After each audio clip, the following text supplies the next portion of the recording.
first second year math class 80 sir नौ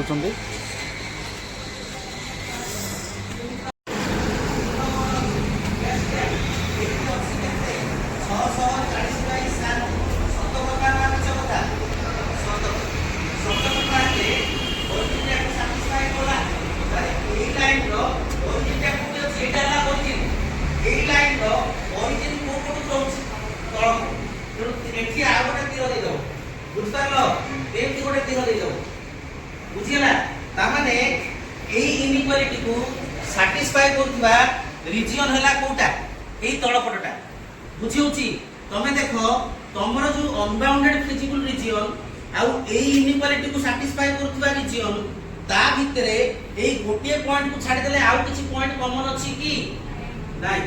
जति नाही ताहले एईटा हबो तमरो मिनिमम वैल्यू एईटा हबो तमरो ऑप्टिमल सॉल्यूशन जति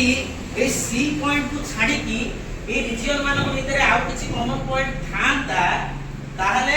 एटा सॉल्यूशन हेई नथांता आमे कोइ थांते this LPP has no optimal solution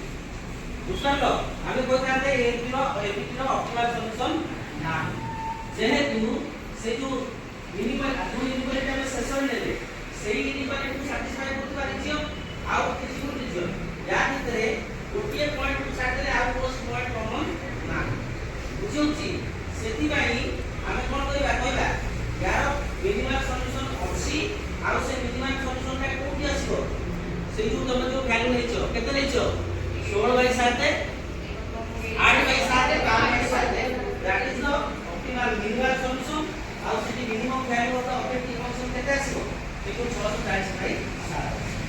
बुझलो लेखो ताले